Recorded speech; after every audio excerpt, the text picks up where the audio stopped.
Hello, Mr. Mustafa. Hello. Yes, welcome. Yeah, good Be like afternoon. say now only you Akakomo. That's Seems everybody is doing African timing. mm. So let's just wait for like some 5 minutes. Is that okay by you, sir? Yeah, that's fine. That's okay. All right, thank you.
Good day, everyone. Yeah, we're supposed to have started since 3 o'clock, but seems like people are coming late today. So we thought we should wait for a short while. So we'll be starting in exactly 2 minutes time. That is 8 minutes past 3. So just hang on, we'll be starting shortly.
We forwarded this. Zoom and WhatsApp. All right, all right, all right. So, welcome. I guess we can start now. Can you hear me? Anybody? Am I audible? Can you hear me now? Is it clear? Is it breaking? Quick feedback before we start. Anybody? Can you hear me? Aha. So I guess you cannot hear me. Hello. Okay, okay, okay, okay. Fine. I can hear you. I can hear you. Beautiful, beautiful. Thank you very much, Mr. Mustafa. Mr. Mustafa was the first to get here today. So, all right. So today we'll be discussing something very interesting. Something that almost sounds like common sense, but like we say in our village, common sense sometimes is a luxury, and sometimes it needs to be structured. It needs to be sharpened up. So today we'll be discussing about checklists. Okay, so can we quickly? Do we have anybody here who attended last session, 2 sessions ago? Anybody? I'm looking at some names here. They are not too familiar. Jamiu Akitola, yes, my good buddy, is coming for the first time. Salahu Abiodun, yeah, it's looking like I've seen that name before. Yekin Fatai, that's my big oga, my 2 hands in the hair. Okay, Mohamed Adeleke, yes, yes, you were here in the last one. We discussed about Pareto in the last micro webinar. Okay, enough of introductions. Checklist, the simple piece of paper that saves lives. Well, that saves lives and boosts productivity by us, yeah, Gem Center for Human Capital Development. So before we move in, let's read our anthem. Welcome to the Kaizen tribe. We seek ways to enhance productivity. We are thirsty to boost performance. We love to continuously grow and improve. We are Kaizen. All right, so that's our anthem. So who am I? I'm Oladeji Ibrahim Kaizen, big on IT consulting, and then I have some kind of window into psychology too. I am a member of the John Maxwell team, and I do a lot of project management coaching. So that's enough. Okay. We've been training project management, we've been training people from all over the world, different people from different countries, and we get 100 or near 100% pass rate. So that's about introduction. So what are we doing here today? We want to discuss about checklists. So we discuss the psychology of checklists, we go into SOPs, BPM, types of checklists, and then how do you actually get checklists done. Okay, so let's start. There's a problem. There's a big problem. And the problem is because you are human. The fact that you are human and you were born in this century, you were born in this time, this age, there's a problem. And you either solve the problem or you are a victim of the problem. And the problem now is our life is now so complicated. We live a very complex life. And the unfortunate thing is the complication, the complexity naturally brings higher level of failure with it. And of course, it brings a lot of opportunities anyway, but it also brings with it a lot of possible failures in what we do as a result of being overwhelmed, as a result of having a full head all the time, you being in charge of quite a number of things. There's so much of complication. And that is the reason why complication plus the kind of brain we have as humans is a recipe for disaster. Because the brain itself is so complicated on its own, it has the capacity to do, we always deceive ourselves into thinking we can do a million and one things at the same time. We can think of a million and one things at the same time. And so for that reason, you have so much knowledge, but productivity is very low. We have so much knowledge, yet we are prone to a lot of mistakes. Despite the fact that we do some things almost all the time, yet we still make a lot of mistakes in getting these things done. It's not your fault. It's because you are human. But you can do something about it. And that's why we are here today. An average person is, you are here, you are there, you are doing so many things at the same time. Even when you're trying to do something you do multiple times every day, your mind is all over the place. We know more today than what we used to know before, and yet we experience displays of incompetence. We see this every time. You run a small business, you see incompetence everywhere. You work in a particular place, you experience incompetence everywhere. And you most of the time, you are not able to deliver as you have promised.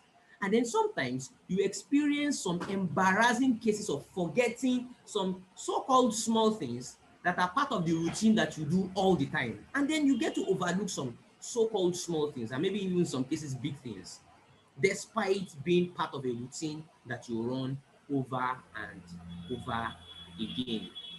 So there's this quote here that says, and the tragic thing is, it's often that is the stupid simple stuff that get people killed.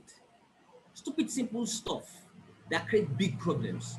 Stupid simple stuff that disrupts a lot of huge things or keep people in the hospital for longer than they need to be. This is a case study of the medical industry, wherein, of course, we must have heard cases of, at least I still had one recently in which a doctor made a mistake of forgetting a particular equipment in the stomach of someone he did surgery on and all of these things.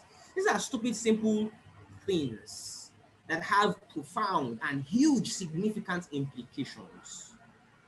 And when we say the surgery was done, a doctor did this, the doctor might have been doing the surgery for 10, 15, 20 years, 30 years.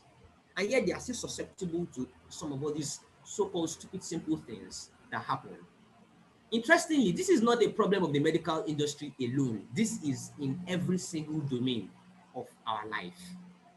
All industries, all sectors, whatever you're doing, we're all susceptible to this mental blind spotting. Yes, well, I don't know, I just formed it off my head. Mental blind spotting as a result of being overwhelmed or just being absent-minded. Now, what's the way out? There's a concept called SOP in business. Let's talk about how we do things in business now. Maybe not even business, whatever you do, an organization, even in fact yourself, how you run yourself, how you organize your life. There's a concept called SOP, Standard Operating Procedures. Big organizations don't joke with SOPs. What's an SOP? An SOP is basically just a set of written instructions that describe how something is done. Set of written instructions. They are in-depth rules that could be followed by anyone and should leave little ambiguity around what needs to be done. Now, let me pause a bit at this point because it's very important that we understand this concept very, very well. We all run our businesses, we all run our personal lives. We've been doing this for several years. We've been doing this since we were born. And we get so familiar with many things that we start to take them for granted. We overestimate what our brain can do. Okay, let me reframe that. We overestimate what our brain can do productively. We overestimate what our brain can do efficiently.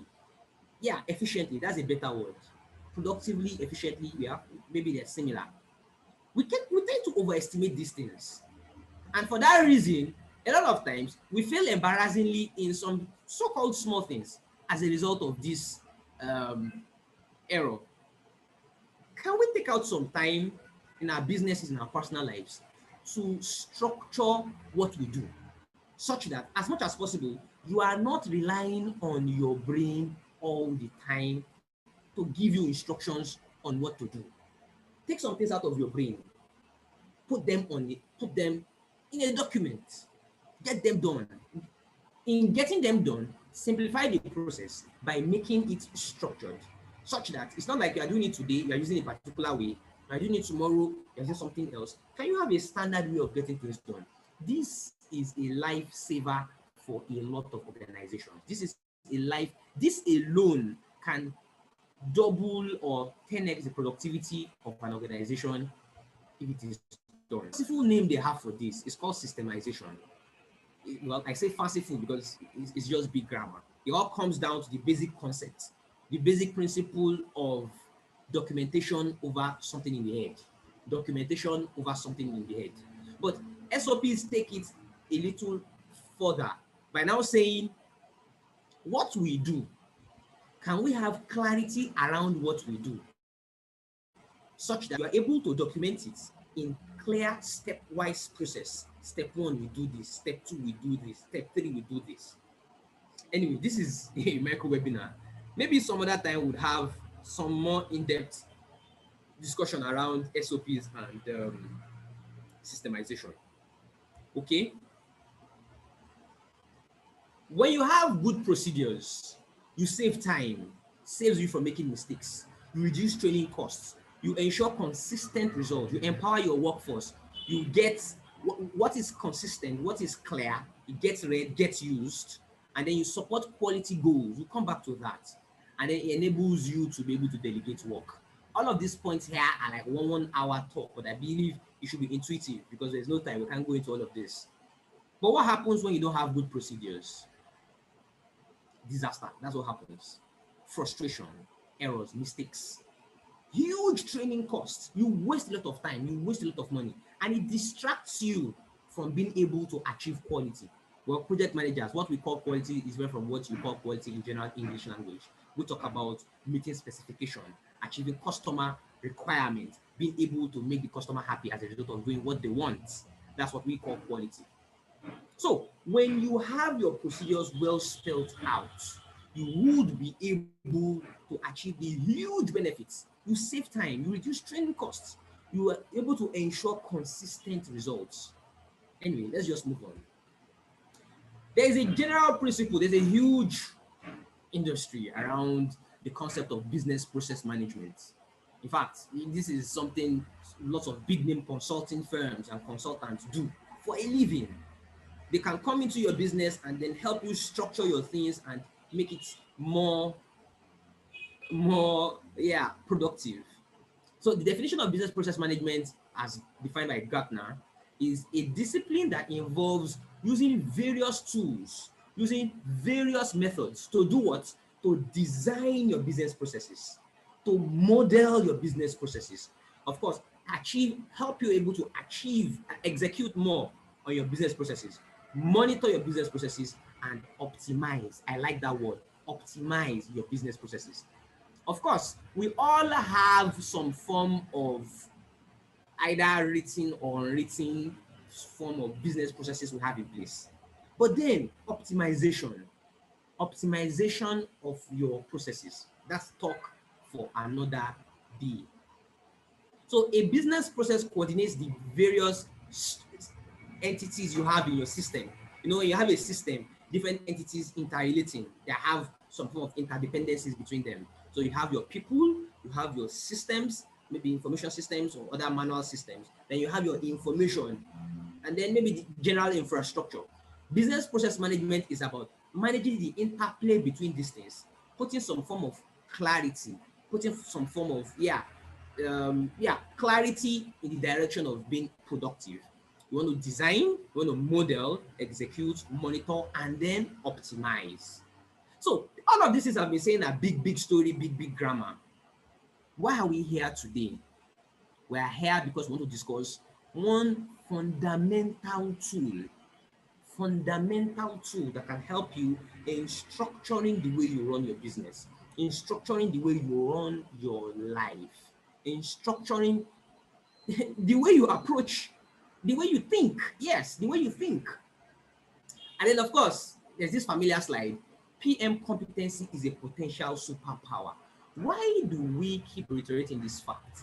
It's because PM gives you a pathway into tons and tons of world-class standards, world-class tools, world-class techniques, world-class methodologies.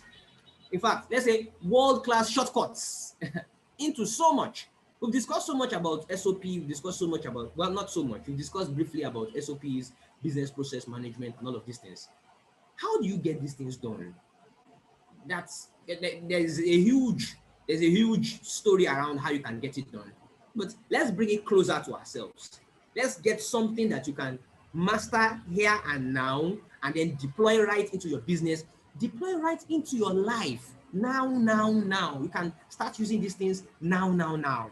Okay, so let's go into our bag of goodies. Let's go into our world of PM. Let's go and pick one of the tools that it teaches, and that is the concept of a checklist.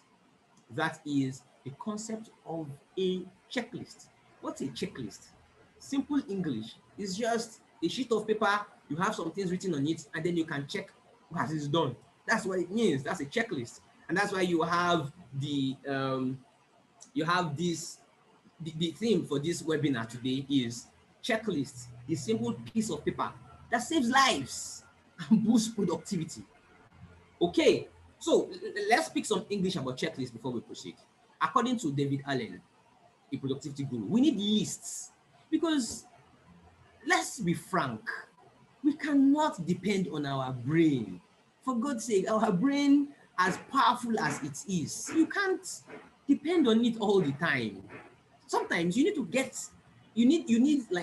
outsource some mental work. Free your brain for high level strategy thinking. Your brain might not necessarily be involved in some manual, routine, repetitive activities that can be shipped away to some piece of paper or some software, and then you can leave your brain for high level strategic thinking. Your brain was not created for operational blah routine blah. That's not it's just like someone using a Lamborghini to hawk sachet water in Bodija markets, or somebody using Lamborghini to hawk, I don't know, what is more ridiculous than this? Yeah, you buy a Lamborghini of maybe 3 million, a customized Lamborghini of like 5 million USD, and then you are hawking water in Maraba markets or hawking water in whatever. That's how a lot of us use our brain. We can reduce our mental stress by pushing out a lot of our load. There's so much to say about this, but I'll try to be very concise as possible. We're now in a digitalized world where a lot of things are staring at us simultaneously, asking for attention. We are a distracted generation. Our generation is a distracted generation. There is need for us to keep up with important things which can make or mar whatever we are doing, whatever we are working on. Today's world, there's so much knowledge, there's so much information, there's so much trying to get our attention all the time. How do we cope? How do we remain focused? How do we remain on track? How do we avoid things that come into our work and mar our productivity, mar our ability to deliver, to achieve results? Okay? Now, we use checklists to verify that what you want to be done is done the way you want it done, in the order that you want. Let me give you a practical example. Okay, well, I'll get to that. We use checklists to free our mental RAM. We know RAM now. Our phone, you say, what's the RAM of your phone? My phone is 6 gig. My phone is 2 gig. My phone is 5 gig. And then for the laptop now, we say RAM, random access memory, agree? What's that thing they taught us in CSA 101? So it's the memory. You want to free your memory for high level thinking. You don't want to clog up your memory with trying to remember the nitty gritty, blah, blah, blah, blah, blah. You don't want your brain to take responsibility for ensuring things get done in a particular order. You want to outsource that to a sheet of paper or a software or something. That way you can free your brain. So you free your mental RAM, and then you make your thinking more flexible. That way you're able to be more creative because you can focus on high level stuffs. You can focus on what deserves your attention better. Not that you are trying to keep something in shorter memory and then you are even prone to errors. When you use checklists, you are more disciplined because you have a list somewhere that you want to follow methodically. You want to follow in a disciplined manner. Step 1, you want to do this. And then once you do it, you check it off. Step 2, I want to do this. Step 3, I want to do this. You are more responsible, and then you can have a lot of more attention to detail. You see, when you don't have checklists, no matter how intelligent you think you are, you would leave out details. No matter how much you think you are intelligent, you would leave out details. And then you want to save time. Save time that's, that you would ordinarily spend correcting mistakes. You want to invest that time in trying to do things the right way. And one of ways in which you try to do things the right way is reduce your mental load. Outsource your mental power into something else that can do it more efficiently than you. Okay? This discussion today will not be complete if we do not discuss a powerful book that was done by someone called Gewande. What's his first name? Atul Gewande. Very powerful book. I think you should go and get the book because the book essentially just discusses all what we want to talk about today. In fact, it's not be too wrong to say today's discussion is like a review of his book. That book has powerful concepts that you want to internalize. It's called Checklist Manifesto. Checklist Manifesto. So there's so much in the book. So here, Gewande is telling us that checklists not only offer the possibility of verification, but it also instills a kind of discipline of higher performance. It makes you organized. Checklists make you organize your business, organize your work in a particularly pre-thought order. There's so much to talk about here because we're out of time. It's almost 3:30, so let's move on. Let's take this quote from Atul Gawande. He's saying, it is easy for you to misunderstand checklists as just ticking boxes. Wrong. That's not the goal. That's not the goal. The ticking of the boxes is not the main goal of. Even though ticking of boxes is good, our psychologists and our neuro blah blah blah, they will tell us that when you tick the boxes that you have done something, you have this sense of achievement, dopamine. It's called dopamine boost. Boom. You feel happy. I've done this. I've done this. Yes, but that's not the core concept itself. The main purpose of checklists is to help you stay disciplined in following your established business processes, in following your established flow of getting things done, in following standard operating procedures and avoiding usually simple mistakes. Don't rely on your memory all the time. We'll still discuss some case studies of, in fact, that's what we want to discuss now. Some very profound things that have happened in history as a result of using checklists. We probably must have heard about the B-17 bomber. If you've read the story of, if you're like me that like war movies and then like reading stories about the World War, you must have heard about the US Air Corps and how they were trying to adopt a new bomber called the B-17. It was done by Boeing Airline. So they built it. Boeing actually got the contract. They worked on it. They did a superb plane. It was massive. It was optimal, as in it could perform multiple times better than all that existed at that time. It could fly faster. It could carry more ammunition. It could do so much more. But then, when the prototype was created, prototype and maybe one or two, some samples. They wanted to demonstrate to the US Army. What happened? Something funny happened. The prototype crashed. Can you imagine? You're trying to sell your product and then you are fumbling at the first one. The prototype crashed, the pilots got killed. The two pilots got killed. The plane lifted up, yes, and then at 300 feet, boom, it came down and then it crashed. It was a very huge explosion. And then they investigated and they found out that the plane was just too complicated. It was practically impossible for a human to fly that plane. It was too complicated. All the planes they were using before that time were far simpler.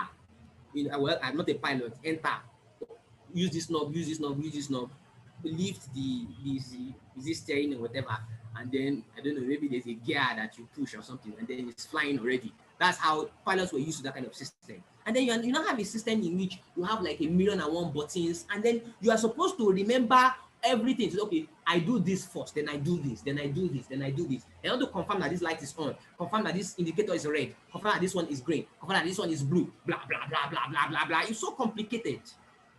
Despite the fact that these people practiced and practiced, they fumbled when they were demonstrating and they lost their lives in the process. It's a case of not paying attention to the necessary small details of the various things that need to be switched on or switched off when they are flying. Of course, the US Army concluded that, no, this is too complicated. They awarded the contract to another company to come up with a simpler airline. But then something happened. Some pilots just came up and said, this thing should be able to, they should be able to get it done.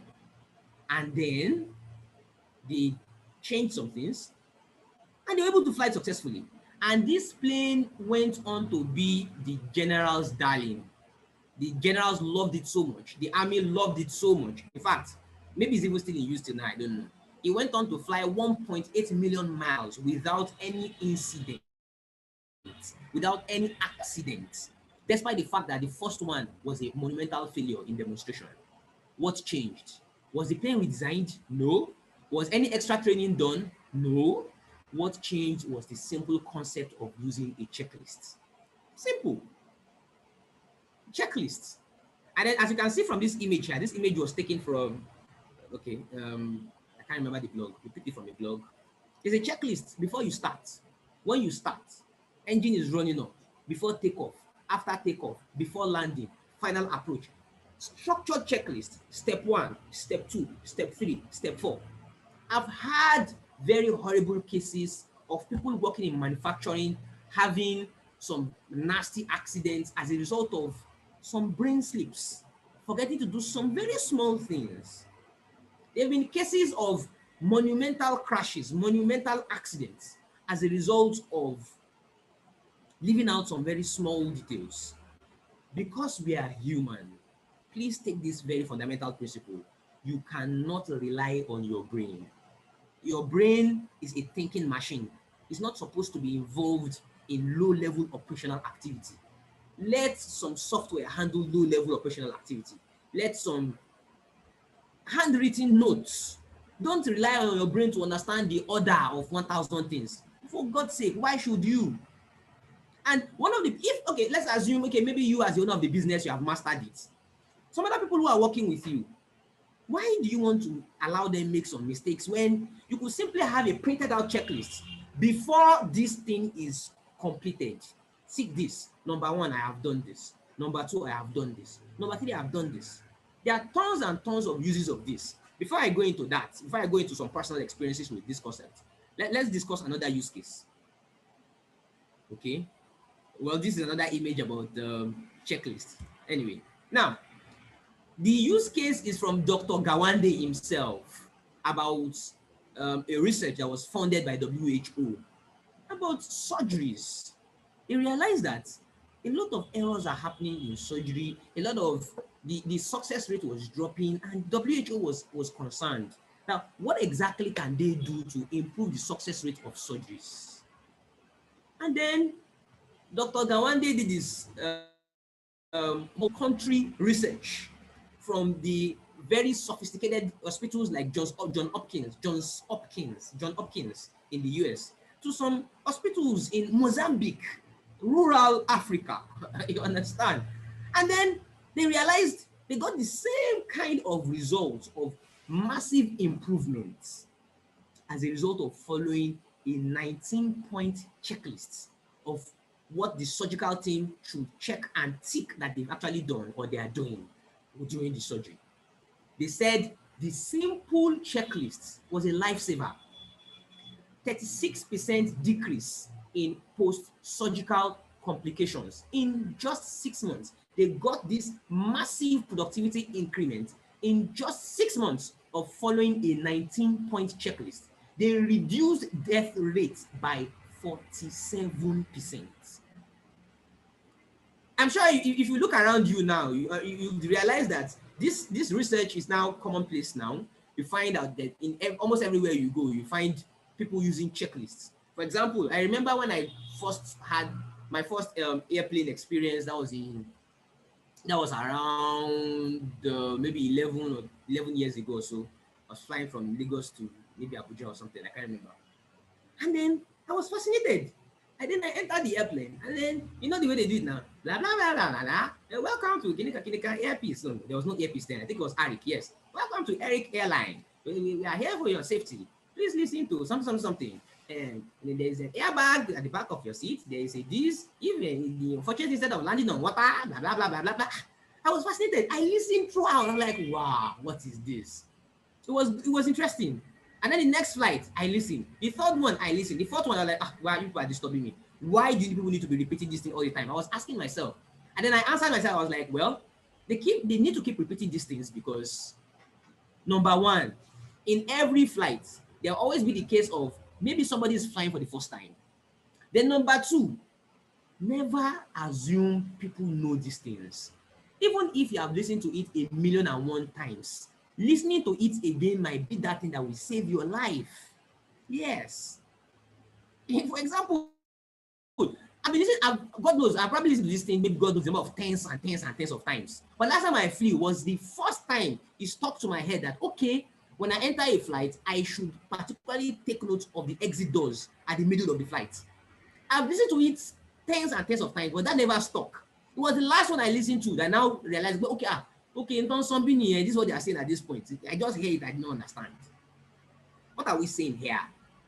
When you follow structured lists, you save lives, you enhance productivity, you get better at what you do. You are able to achieve process efficiency, process optimization. Imagine if you have multiple processes, you don't even have any way of doing it. Mr. A comes in, he does step 1, step 5, step 7, then maybe step 2, then step 3, then step 9. And then B comes, he does step 9, it starts from step 9, then goes to step 7, and then it skips step 1 to 5 because he forgot. Those are some, definitely lots and lots of embarrassing things would result from this. Okay? Are we following? Are we following? Are we following? Okay, can you just send something in the text? What's the proof that you're following? Just send something. Let me, one or two people, let me be sure that you can hear me. I'm not breaking and you are following. We have 10 more minutes. Oh yeah, anybody, who's following? Who's following?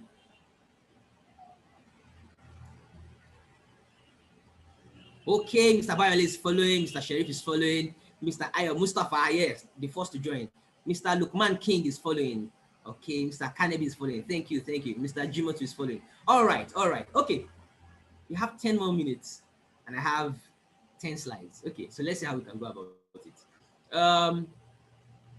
As simple as checklists sound, it could be complicated to do because if you don't have your processes mapped out, you would not be able to come up with the right checklist. You would not be able to come up with the right checklist. Unfortunately, we're out of time. We wouldn't be able to discuss so much about having your processes mapped out the right way. You need to take out time. Bring your head down to the table and picture what you are doing. If it's to be done well, what steps do you need to follow? Get it done and write it down. Have a checklist. Huh? Because if it's one thing to understand you need to have a checklist, it's another thing to understand that you should have your steps written out the right way. Because if you have a checklist and the checklist is telling you to do the wrong thing, then you're on your road to, in fact, maybe a bigger disaster. When you have your checklist, try to ensure things are in order, use questions, define checklists.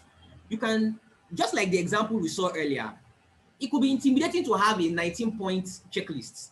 It could be very intimidating. It could be intimidating to have a 30-something point checklist. Can you categorize them? Okay, before while mixing raw material, check for 1, 2, 3, 4, 5. Okay, while pouring it into the machine, check for 1, 2, 3, 4, 5. While doing blah blah blah, check for 1, 2, 3, 4, 5. So rather than have like a 30-point checklist, can you categorize into phases? Can you categorize into sections?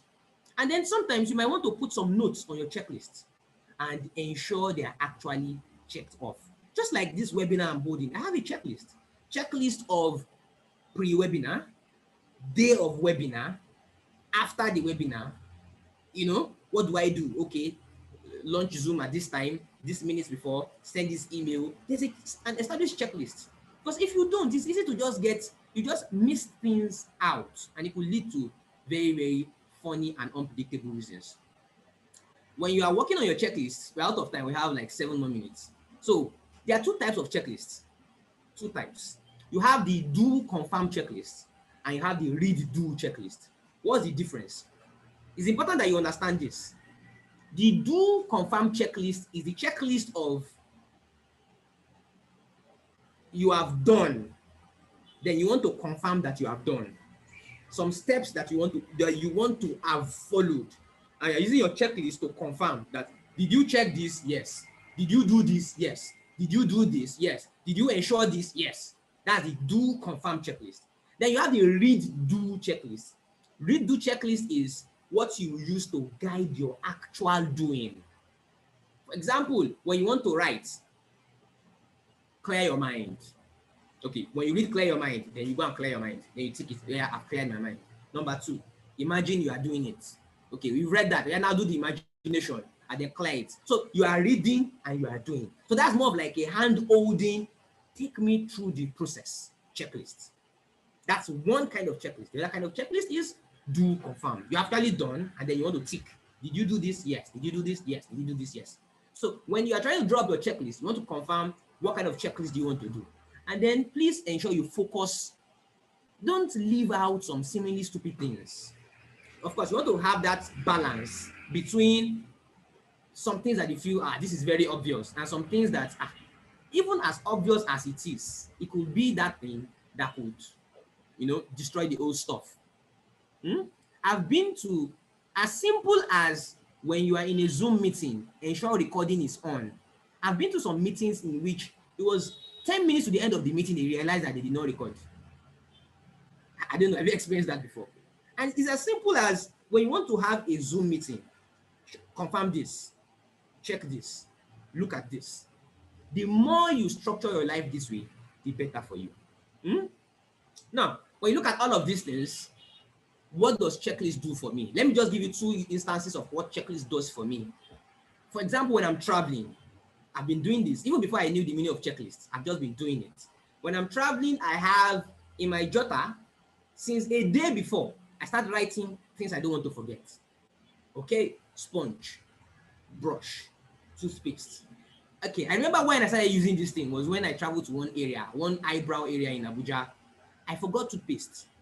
Before I got toothpaste that day, I was walking around before I eventually got toothpaste, like past 7. I've been walking around for 1 hour looking for where to buy toothpaste, simply because I forgot to come with toothpaste.